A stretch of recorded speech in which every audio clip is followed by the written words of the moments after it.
ბოლო დროის მამათა გამოკრებილი სწავლებები. ნაწილი 1. წმიდა მღვდელმონაზონი ალექსი შუშანია, 1923 წელი. როდესაც შენ ქშიან, გწყურიან, ავათა ხარ, მწუხარე ხარ, შიშველი ხარ, ღარიბი ხარ და რამე უბედურებათა შინა ჩავარდნილი ხარ, მაშინ რას აგრძნობ და ვითარი მწუხარება გაქვს და რამდენად გიღირს გამოხსნა და შეწევნა. აი ესრეთი აქვს შენს ძმას საჭიროება შეწევნისა, როდესაც ზემოთ ქმულს გაჭიროებაში ჩავარდნილია.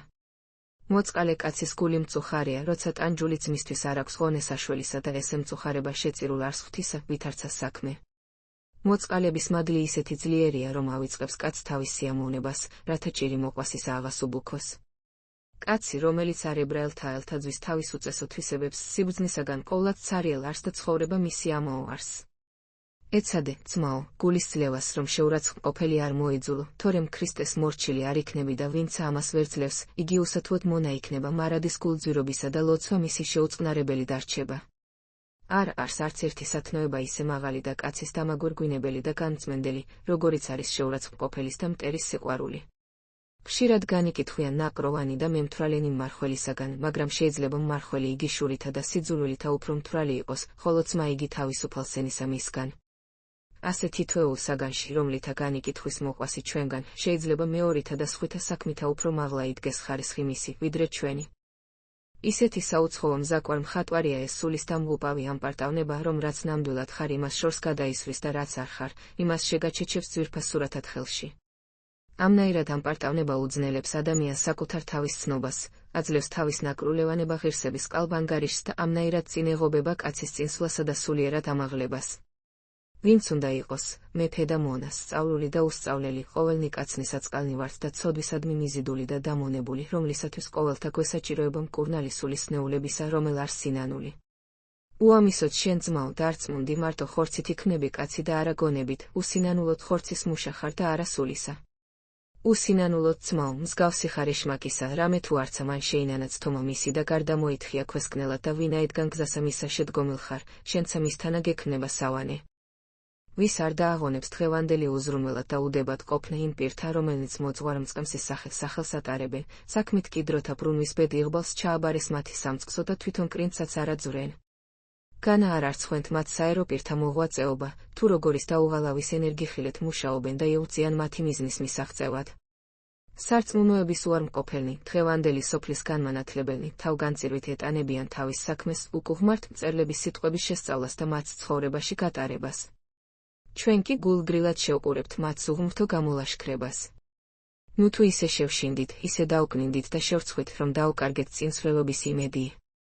ამით თვით ჩვენ ვჩდებით დამრღვევი სარწმუნოების ძლიერებისა და ვემასხრებით მაცხოვრის სიტყვებს სახარებას, რამე თუ ხმა უძლეველი ზეგარდ მოესრეთ დაგძახებს, ახა ესე რამე თქვენთანა ვარ ყოველთა დღეთა და ვიდრე აღსასრულამდე სოფლისა. მოხედეთ შეუორგულებელის რწმენით ამ დიდებულ და უძლეվել აღთქმას და დაღაცა თუ ყოველი თესლები გარემო გვადგეს ჩვენ, სახელითა უფლისათა ვერეოდეთ მათ. დაბადებიდან გარდაცვალების შორის განვლილ ჩემი დღეთა ცხოვრების მოქმედებანი, ყოველივე მეჩვენებიან გულისხმობით სავსე მოქმედებად, რადგან მოქმედებათა ხასიათით ცდომილ მიზეზოვანია, ესე იგი თავმოწონებითი, ქებადიდების მძებნელობით, თავგამოჩენის მოაზრებით, რასაც ამოძრავებს ამპარტავნება. ხოლო ამპარტავნება სიბნელის მამაა და მაშასადამე, განშორებული ნათელცნობიერებისა ვარ მე. ოდესმე თუმცა ვოცნებობდი. ჩემი კეთილმოქმედებების ხედვით, მაგრამ დღეს სრულიად აღმოიხოცა ჩემი გულიდან ჩემ მიერ, რამე ღირსეულად კეთილმოქმედების ხსოვნა და წარმოდგენა.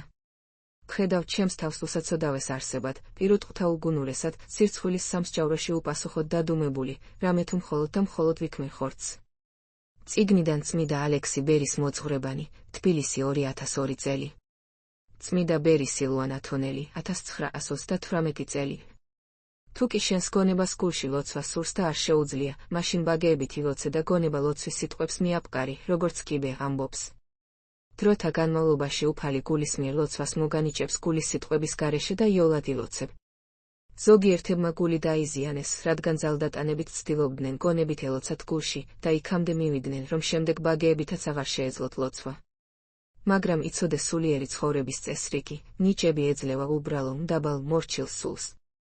ვინც მორჩილი და ყველაფერში თავშეკავებულია, საკვებში, სიტყვებში, მოძრაობებში, მას თვით უფალი ანიჭებს ლოცვას და ის იოლად აღესრულება გულში. უფალს უყვარს ადამიანები, მაგრამ გაჭირვებს უგზავნის, რომ შეიცნონ თავისი უძლურება და დამდაბლდნენ და სიმდაბლის გამო მიხილევონ სულიწმიდა, ხოლო სულიწმიდასთან ერთად ყველაფერი კარგადაა, ყველაფერი სასიხარულოა, ყველაფერი მშვენიერია. თუკი შენ განიკითხავ რტვინავ, გიყვარს საკუთარი ნების აღსრულება, მაშინ ბევრსაც რომ ლოცულობდე, შენი სული გაღატაკდება და იტყვი, დამივიწყა უფალმა. მაგრამ უფალმა კი არ დაგივიწყა, შენ დაგავიწყდა, რომ გჭირდება დამდაბლება და ამიტომ არ მკვიდრობს შენ სულში მადლი ღვთისა, ხოლო მდაბალ სულში ის ადვილად შედის და ანიჭებს ღვთაებრაელთა ელთა მშვიდობას და განსვენებას. დედა ღვთისა ყველაზე თავმდაბალი იყო და ამიტომაც განდიდებულია ზეცისგანაც და მიწისგანაც, და ყველა, ვინც დამდაბლდება, განდიდდება ღვთის მიერ და იხილავს უფლის დიდებას. ზოგიერთები მთელი ცხოვრება შრომობენ იმისთვის, რომ გაიგონ რა არის მზეზე, ან მთვარეზე, ან სხვა რაიმე, მაგრამ ამისგან სულისთვის არაა სარგებელი. ხოლო თუ კი ვეცდებით გავარკვიოთ, რა არის ადამიანის გულში, დავინახავთ, წმინდანის სულში ზეციური სასუფეველია, ხოლო ცოდვილის სულში სიბნელე და ტანჯვა. ამის ცოდნა სასარგებლოა, რადგან ჩვენ მარადიულად ვიქნებით ან სასუფეველში ან ტანჯვაში. უფალი გამუდმებით გვიხმობს თავისკენ, მოვედით ჩემდან და მე განგისვენო თქვენ. ის გუკვებავს თავისი ყოვლადწმიდა ხორცით და სისხლით, ის მოწყალებით გუზრდის თავისი სიტყვით და სული წმიდით. მან გამოგვიცხადა საიდუმლონი. ის ცხოვრობს ჩვენში და ეკლესიხილეს საიდუმლოებში და მიგვიწვის იქით, სადაც ვიხილავთ მის დიდებას. მაგრამ ამ დიდებას თითოეული იხილავს თავისი სიყვარულის შესაბამისად. ვისაც მეტად უყვარს, ის უფრო ძლიერად ისწრაფის შეყვარებული უფლისაკენ და ამიტომ უფრო მეტად მიუახლოვდება მასს, ვისაც ნაკლებად უყვარს, მას ნაკლებად სურს, ხოლო ვისაც არ უყვარს, მას არ სურს და არ ისწრაფის უფლის სახილველად და იქნება მარადიულად წყდიათში. მორჩილება ადამიანს ამპარტავნებისგან იცავს, მორჩილების გამო ლოცვა გვენიჭება, მორჩილების გამო გვენიჭება სულიწმიდის მადლი. აი რატომაა მორჩილება ლოცვასა და მარხვაზე აღმატებული. ამგვარად მთელი ბრძოლა მიდის სიმდაბლისათვის, აი ამ მტრები, ეშმაკები დაეცნენ ამპარტავნებით და ჩვენც მითვე მიგზიდავენ წარსაწმედელისკენ. მტრები გვაქებენ და თუ კი სული ქებას შეიწყნარებს, მაშინ მადლი განეშორება, ვიდრე არ მოინანიებს. ასე მთელი ცხოვრება სული სწავლობს ქრისტეს მიერ სიმდაბლეს, და ვიდრე სიმდაბლე არ გააჩნია, მუდმივად დატანჯავენ ცუდი აზრები. ხოლო მდაბალი სული ჰპოვებს განსვენებას და სიმშვიდეს, რომლის შესახებაც ამბობს უფალი, იოანე 14:27.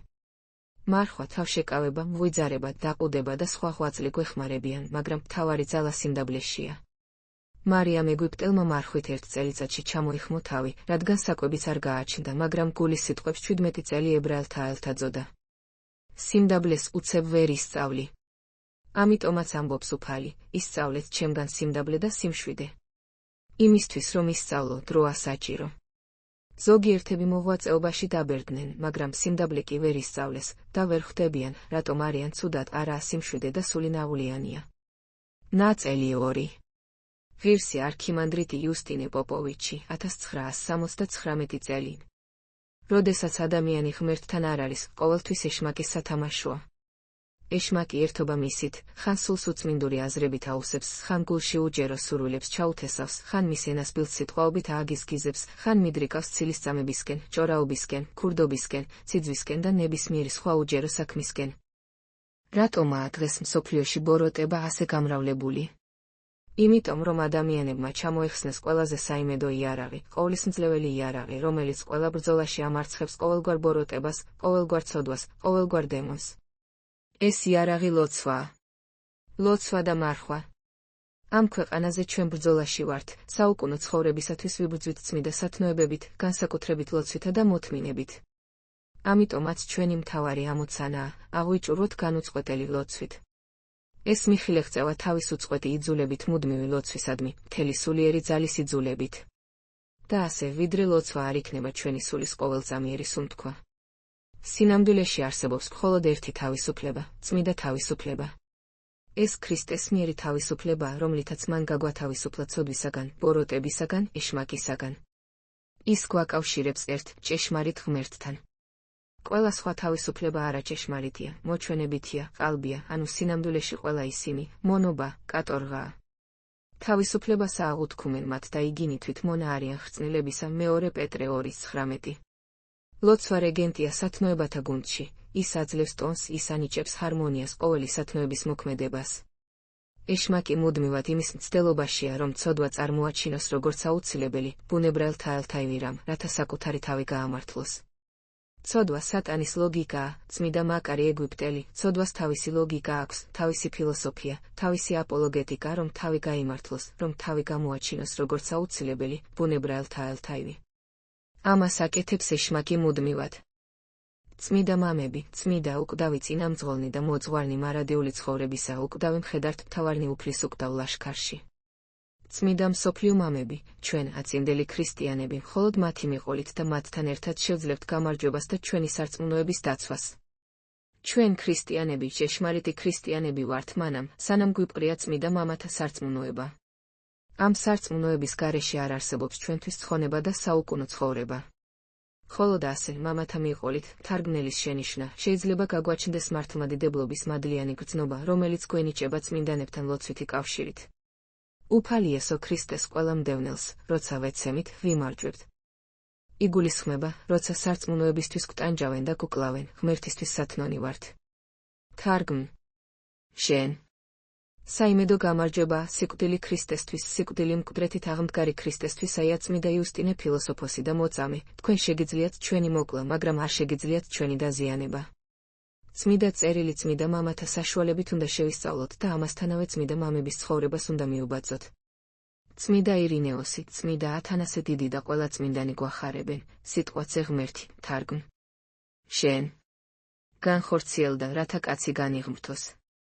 ღმერთი განკაცდა, რათა კაცი მადლით ღმერთი ქმნას. სქემიღუმენი საბა ოსტაპენკო, 1980 წელი. დრო მოკლეა და უნდა გავუფრთხილდეთ მას. ყოველ დღე, ყოველ წუთს ვიშრომოთ მარადისობისთვისაია დაკარგულ დროს ვერაფერი შეავსებს, დაკარგული დრო, ყველა დანაკარგზე ძვირფასია, ამბობენ წმიდა მამები. თუ კი ადამიანი ფუჭად გაატარებს უძვირფასეს დროს, რომელიც შეეძლო გამოეყენებინა თავის ან მოყვასის საცხონებლად, ის 100 მილიონებზე მეტს კარგავს, რადგან სულს ვერანაირი მატერიალური ძვირფასეულობით ვერ გამოისყიდი ჯოჯოხეთიდან. სული ჯოჯოხეთს გაექცევა სათნო ცხოვრებით, როდესაც ადამიანი ცხოვრების ყველა საათსა და წუთს გამოიყენებს ლოცვისთვის, კეთილი საქმეებისთვის, რწმენის, სასოებისა და სიყვარულის გასამრავლებლად, სათნოებების შესაძენად. დიდ საღვთო საქმეს აღვასრულებთ, თუ კი მწუხარეს ვანუგეშებთ, რადგან მწუხარება სულიერ სიკვდილს წარმოშობს. კარგია წმიდა წიგნების კითხვა, ტაძარში სიარული, მაგრამ მოყვასიც უნდა ვანუგეშოთ, როდესაც ამის საჭიროებაა. ვისაც გულში ადამიანების მიმართ თანაგრძნობა და სიბრალული არა აქვს, მას დაეშინოდეს წმიდა წერილის სიტყვებისა, სასჯელი უწყალო არს მათთვის, რომელთა არა ყონ წყალობა იგიაკო. 2-13, ხოლო მოწყალეებს ელოდებათ დიდი წყალობა უკანასკნელ სამსჯავროზე, ნეტარიყვნენ მოწყალენი, რამე თუ იგინი შეიწყალნენ. იმისათვის, რომ სასოწარკვეთას არ მივეცეთ, საჭიროა ყოველთვის მზად ვიყოთ განსაცდელებისთვის, აია უფალს არ სურს, ჩვენი გრთვინმა. ვისწავლოთ სიხარული გაჭირვებებში. განსაცდელები, კარია ცათა სასუფეველში. როგორც დღეს ღამე ცვლის, ასევე ჩვენს ცხოვრებაში გასაჭირი და სიხარული ერთმანეთს ენაცვლებიან. არც ჭირი და არც სიხარული მუდმივი არაა. დაისვენე სიხარულში, სანამ არაა გასაჭირი, ხოლო სიხარულის შემდეგ ნუ შეშინდები, ელოდე გასაჭირს და მოითმინე გულდამშვიდებით. განსაცდელებით უფალი წვრთნის ადამიანს მარადიული ცხოვრებისათვისაია განსაცდელებითა და შრომით მოიპოვება წყალობა და მადლი ღვთისა. ვერ დამკვიდრდება მადლი იქ, სადაც სიცილი, ფუფუნება, განკითხვა, უქმი მეტყველება, სიზარმაცე, მტრობა, შური, ავსიტყვაობა და სხვა ჩვენი ჩვეული სისუსტეებია. ნაკლოვანებები გამოასწორეთ, დაუკვირდით, რაში გადანაშაულებენ გარშემომყოფნი, რავნებებს პოულობენ ისინი თქვენს გულში, რადგან შინაურ ყოფაში ყველავნებას თავისუფლად ამჩნევენ და ოჯახის წევრებმა ისინი კარგად იციან, სახლის გარეთ კი სხვაგვარადაა, იქ ჩვენ ვმალავთ საკუთარ თავს მათ წინაშე, ვინც ნაკლებად გვიცნობს. ნუგეშისცემა გვენიჭება ჯილდოთ განსაცდელების გულდამშვიდებით გადატანისთვისაია თუ კი თქვენ ყველას აპატიებთ, ყველას გულწრფელად, ნამდვილად, არა ფარისევლურად შეიყვარებთ, თავადაც ყოველთვის და ყველგან ნუგეშისცემულნი იქნებით. იცხოვრეთ მშვიდობით და თანხმობით. ნუ გეშინიათ განსაცდელების. ნუ ეცდებით სასწრაფოდ გათავისუფლდეთ მათგან, არამედ მათი საშუალებით ისწავლეთ მოთმინება და სიმდაბლე. განსაცდელების საშუალებით აღესრულება ჩვენი ცხონება, გაჭირვებისას ვიგებთ რა ახლოსაა ჩვენთან უფალი. განსაცდელებში ვწმუნდებით, რომ ღმერთის გარეშე არაფრის გაკეთება არ შეგვიძლია. და ეს განცდა საკუთარი უძლურებისას, საკუთარი არარაობისა გამოზრდის ჩვენში სიმდაბლეს, გამოაუძებს სიმდაბლით ლოცვას, რომელიც გვაძლევს სულიერ სიმშვიდეს. მაშინ შემოდის სულში ღვთის ძალა, უძლურების მკურნალი და ნაკრულევანების აღმავსებელი. განსაცდელების საშუალებით შევიძენთ სულიერ განსჯას, გამოცდილებას. ყველაფერი აკეთე შენი ძალების შესაბამისად და აღარ გაღიზიანდები, არ აღშფოთდები და აღარც მზაუბრობა იქნება მაშინ. არ იჯავრებ, რომ ადამიანები შენს შრომას ვერ აფასებენ. ყველაფერი უფლისთვის აკეთე, ხოლო კაცთაგან ნუ ელოდები ქებას და მადლობას. ჯილდოს ყოველთვის უფლისგან ელოდე და არა კაცთაგან. არ უნდა გაგაკვირვოთ და არ უნდა დაგამწუხროთ იმან, რომ ქვეყანაზე უსამართლობას ამჩნევთ. როგორც მოციქული ამბობს, ახალთა ცათა და ახალსა ქვეყანასა მსგავსად აღთქმისა მისისა მოველით, რომელსა შინა სიმართლე დამკვიდრებულ არს. მეორე პეტრე 3:13. ეს ნიშნავს, რომ ჩვენს ქვეყანაზე სიმართლე არ მკვიდრობს, ამიტომაც ქვეყნიურ უსამართლობას სიბრძნით უნდა შევხედოთ და არასოდეს არაფრით არ შევძრწუნდეთ. ქალი ცეცხლია, ხოლო მონაზონი, ბერი, თივა. ღმერთმა დაგიფაროთ, რომ ვინმე თქვენგანი ასეთი ბოროტი ცეცხლი არ აღმოჩნდეს. ვაი იმ ადამიანს, ვისგანაც მოდის საცდური. თანაც ახლა გამომწევს სამოსკერავენ და ზოგიერთები ასეთი გარეგნობით, თავდაუბურავნი, წარმართული ვარცხნილობით, კადნიერდებიან მიახლონ წმიდა ბარძიმს. ნუ მიბაძავთ მოდას. ის ადამიანებს მოკრძალების დაკარგვას აიძულებს. მოციქული პავლე ამბობს, რომ ქალმა თავი უნდა შეიმკოს არა თმების ტნულებით, არა სამოსით, არამედ სიმდაბლით, სიმშვიდით და მორცხვობით. ამიტომაც დედებმა უნდა იზრუნონ, რომ მათი ქალიშვილები სახლშიაც კი მოკრძალებით იცვამდნენ, ხოლო ტაძარში და მით უფრო მონასტერში, განსაკუთრებით მოკრძალებული სამოსით დადიოდნენ, რომ არავინ დააბრკოლონ და უფალი არ განარისხონ. ხორციელი სნეულება სიხარულითა და უფლისადმი მადლიერებით გადატანილი, მარხვაზე, ხორციელ შრომასა და ღვაწლზე აღმატებული და ძლიერია. ღმერთი სნეულისგან არ ითხოვს ხორციელ მოღვაწეობას, არამედ მხოლოდ მოთმინებას სიმდაბლით და მისდამი მადლიერებას. ხოლო მოთმინება სიმდაბლით და მადლიერებით დიდი მოღვაწეობაა. არ უნდა განაწყენდეთ მამხილებლებზე, თუ კი ისინი თქვენს თავმოყვარებას შეეხებიან, არამედ ამგვარად იმსჯელეთ, ისინი ღმერთმა გამოგზავნა, რომ ჩემი სულიერი ბიძი ალაგმონ. და ნუ გაბრაზდებით მათზე, არამედ მადლობდით უფალს, რომ მან მოწყალემ მოგანიჭათ ხელსაყრელი შემთხვევა სიმდაბლის მოსაპოვებლად. გააცნობიერეთ თქვენი ცოდვილობა და პირდაპირ უთხარით ღმერთს, უფალო, ჩემი ცოდვების გამო სამართლიანად მსჯი. გმადლობ შენ ამგვარი სასჯელისათვის. ამ ცხოვრებაში დამსაჯე, მაგრამ მომავალში შემიწყალე. ნუ გეყვარებათ ამაო პატივი და დიდება, შეიყვარეთ სიმდაბლე და სიმშვიდე. სიმდაბლე და სიყვარული აღმოფხვრიან სულიდან და ხორციდან ყველა ცოდვიან ნებას და მოიზიდავენ ღვთისმადლს. ამაში მდგომარეობს ცხონება. ეშმაკები გაძლიერებით ცდილობენ მოგდაცონ ლოცვის ჟამი, გაგფანტონ, რომ რაღაც საქმით დაკავდნენ, ნუ დაუჯერებ, რომ არ იქნე მათგან მოტყუებული. თუ კი ვინმესთან მომხდარ ჩხუბში, უსიამოვნებაში, თავს მართლად მიხილეჩნე, მაშინაც პირველმა ეძიე შერიგება. რა დიდიც არ უნდა იყოს შენი ცოდვები ილოცე, სასოებას ნუ დაკარგავ. ვიტიროთ ჩვენი ცოდვების გამო, ეს მცირე ცრემლი ცეცხლოვან გეენას დააცხრობს. ყოველი სათნოების საფუძველი ადამიანური უძლურების შეცნობაა. დიდია მშობლების ცოდვა, თუ კი მათი მიზეზით, განსაკუთრებით დაუდევრობის გამო, ბავშვები მოუნათლავნი კვდებიან. თუ კი ახლო-მახლო მღვდელი არაა, ხოლო ახალშობილი ბავშვი სუსტია და მოსალოდნელია მისი სიკვდილი, იგი უნდა მონათლოს ვინმე იქ მყოფმა მართლმადიდებელმა ქრისტიანმა, ერისკაცმა ან მონაზონმა. ნაწელი 3. ბერი პაისი ათონელი, 1994 წელი. ტელევიზიამ უდიდესი ზიანი მოუტანა ადამიანებს.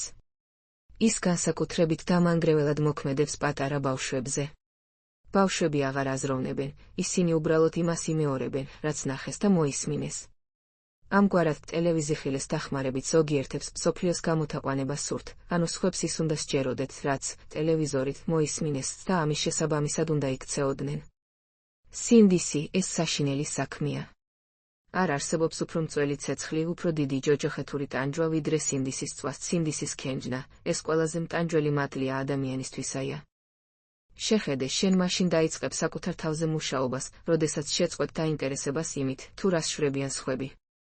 თუ კი საკუთარი თავით დაკავდები და სხვების ყურებას შეწყვეტ, დაინახავ მხოლოდ შენს ნაკლოვანებებს, ხოლო სხვებში მათ ვეღარ შეამჩნევ. რაც უფრო მეტ ხანს ის კაცი უსაქმოდ, მით უფრო სუსტდება, ხოლო რაც მეტს შრომობს, მით უფრო ძლიერდება. აბორტი, ეს საშინელი ცოდვაა. აბორტი მკვლელობაა და არა უბრალოდ მკვლელობა, არამედ ძალიან მძიმე მკვლელობა, რადგან უნათლავ ჩვილებს კლავენ. მშობლებმა უნდა გააცნობიერონ, რომ ადამიანის ცხოვრება იწყება მისი ჩასახვიდან.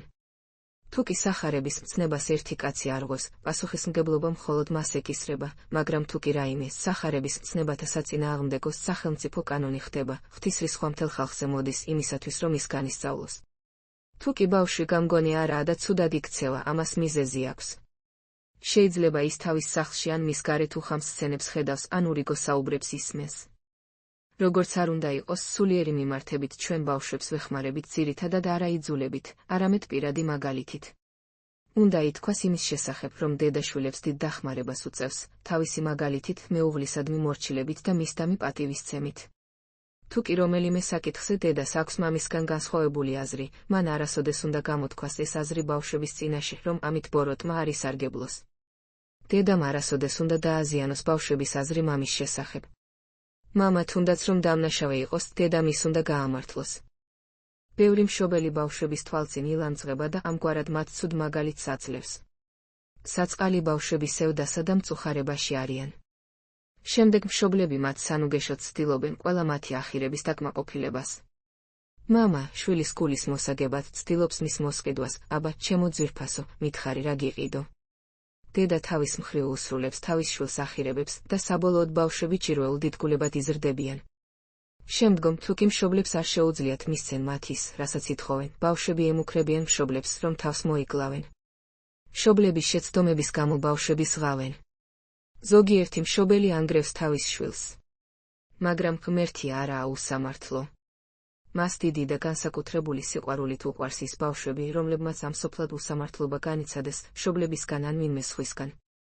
მშობლები უნდა დაეხმარონ ბავშვებს, რომ მათ მცირე ასაკიდან პასუხისმგებლობა იტვირთონ. და ბავშვებმა ოჯახში შეძლების დაგვარი სამუშაო შეასრულონ, მათ არ უნდა მოითხოვონ, რომ ყველაფერი გამზადებული მიართვან, ლანგრით. წინააღმდეგ შემთხვევაში, როდესაც გაიზრდებიან, გაუჭირდებათ. წმიდა მამები გვირჩევენ, სიზმრებს ყურადღება არ მივაქციოთ. თუნდაც რომ ღვთისგან იყოს ისინი, არაფერს დაუკარგავთ, თუკი მათ არაფრად ჩავთვლით. ღმერთისთვის სათნოა ჩვენი სიფრთხილე. ამ საკითხში და ის რაიმე სხვა სახით აუცილებლად განგვიცხადებს იმას, რისი თქმაც უნდოდა სიზმრის საშუალებით. თუკი მას, ვინც მწვალებლობაში შეიტყუეს, კეთილი განწყობა ექნება, ის იქ ვერ მოისვენებს. მაგრამ თუკი მისი დაცემის მიზეზი ეგოიზმი იყო, ის გაჯიუტდება თავის ცდომილებაში. უნდა დავიტიროთ ასეთი ადამიანი. მონაზონმა იოლად არ უნდა მიატოვოს თავისი მოღვაწეობის ადგილი პირველი განსაცდელების გამო. საჭიროა ბრძოლა, სანამ მისი მოთმინება მთლიანად არ ამოიწურება. ეშმაკი დიდი ოსტატია. ცდილობს ყველა რაღაცაზე წამოაგოს. ჩვენთვის ყველაზე მთავარია საკუთარი აზრების კონტროლი. ჩვენთვის მუდმივად ბოროტი აზრების ჩაგონება, ეს სატანის ხელსაქმეა. იესოს ლოცვის აღსრულებისას არ უნდა მივიღოთ არც ცუდი და არც კარგი აზრები. ამ დროს არაფერზე არ უნდა ვიფიქროთ. თუნდაც რომ თავდაბლური წმიდა აზრები მოგვივიდეს და სულის სასარგებლო სწავლებები გაგვახსენდეს, ყურადღება არ უნდა მივაქციოთ მათ, ესაჭიროა გონება მთლიანად ლოცვას მივაპყროთ. მე თანამოსაუბრეს არასოდეს ვაწყვეტინებ სიტყვას, თუკი ის ღმერთს არგმობს და არ ჭორაობს. ერთხელ მამა პაისიმ ერთ მინისტრს უთხრა, ნუ დაეხმარებით ათონს მატერიალურად, თორემ მონაზნები სულიერ მოღვაწეობას მიატოვებენ და სამუშაოთა მწარმოებლები გახდებიან. მონაზონს არა აქვს თავის მართლების უფლება მაშინაც კი, როცა მართალია. თავის მართლება ადამიანის სულს ეშმაკთა საცხოვრებლად აქცევს. სულიერ ცხოვრებაში წარმატებულებისთვისაც კი სასარგებლოა საკუთარი ნების მოკვეთა. არქიმანდრიტი იუსტინე პარუ, რუმინეთი, 2013 წელი. გიყვარდეს გლახაკები და თანაგრძნობა გამოიჩინე მათ მიმართ, რომ შენს შეგიწყალოს ღმერთმა. გახსოვდეს, რომ შენს ხრწნად სხეულს ატარებ და ყველა სიკეთე გაუკეთე, გამონაკლისის გარეშე. უმჯობესია მოძაგებული იყო, ვიდრე შენ მოიძაგო, უმჯობესია გაწყენინონ, ვიდრე შენ აწყენინო. ვინც ამ სოფლიურ ამაო დიდებას გაურბის, ის საკუთარ სულში მომავალი საუკუნის დიდებას განიცდისაია. ერიდე შეხვედრების სიმრავლეს და საკუთარ სულზე იზრუნე, რომ სულიერი სიმშვიდე შეინარჩუნო. უფრთხილდე მცირე ცოდვებს, რომ დიდ ცოდვებში არ ჩავარდე. უმჯობესია დევნილი იყო, ვიდრე შენს დევნიდე, უმჯობესია ჯვარცმული იყო, ვიდრე ჯვარს აცვა, სჯობს შეურაცხყოფონ, ვიდრე შეურაცხყოფდე, სჯობს ცილი დაგწამონ, ვიდრე შენ იყო ცილის მწამებელი. თავის მართლებას არა აქვს ადგილი ქრისტიანის ცხოვრებაში და არსად იპოვება ქრისტეს სწავლებაში. თუკი სიმშვიდე გიყვარს, იხილავ მშვიდობა საკუთარ სულში და თუკი მშვიდობის მოპოვების ღირსი შეიქნები, ყოველ განსაცდელში სიხარულის განცდა გექნება. ის ბაგეები და გული, რომლებიც ყოველ განსაცდელში უფალს მადლობას სწირავენ, მის კურთხევასა და ღვთაებრალთა ალთაი მადლს იღებენ. საღვთო მადლის მიღებას წინ თავმდაბლობა უძღვის, ხოლო ღვთის სასჯელს მზვაუბრობა. ჩვენი მართლმადიდებელი ეკლესია ადამიანური გამონაგონი არაა, ის საუკუნოდ მყოფობს. ეკლესია არა მიწიერი, არამედ ღვთაებრალთა ალთაივი დაწესებულებაა. ჩვენ აუცილებლად უნდა მივდიოთ წმიდა მამებს. ისინი ყველაფერს ყურადღებით ეკიდებოდნენ, ხოლო როცა საუბარი იყო მწვალებლობაზე, ისინი ჰგმობდნენ მას და ხალხს მოძღვრავდნენ. ღმერთმა დაგიფაროს ინტერნეტში შესვლისგან, თუ იქიდან მხოლოდ კარგს არიღებ, მხოლოდ ცოდნას, ინფორმაციას. წინააღმდეგ შემთხვევაში ეს ყოველივე ამაოებაა, ეს ყველაფერი ემსახურება ჯოჯოხეთისთვის, სატანასთვის მომზადებას. ეს რაღაც წარმოუდგენელია, ბავშვები უყურებენ ყოველგვარ დამღუპველ რამეებს. თუკი ჩვენ ტრადიციას არ ავაღორძინებთ, დაიბადება თაობები, რომლებისთვისაც ჩვენი პატარა ქვეყანა უფრო და უფრო უცხო იქნება. და იცით, როგორი იქნება ეს თაობები? ისინი ისე იქნებიან გამოცფრთნილები, რომ არანაირ კითხვებს არ დასვამენ და დათანხმდებიან ყველაფერზე, რასაც მათ ეტყვიან. სიტყვა, რომელიც ეკლესიაში უნდა ისმოდეს, ამგვარია: უკან ქრისტე შემოსილი მოღვაწეების სწავლებისაკენ, უკან ეკლესიხილეს წმიდა მამებისაკენ. ღმერთმა გაკურთხოთ და განანათლოს თქვენი გზა. ამინ.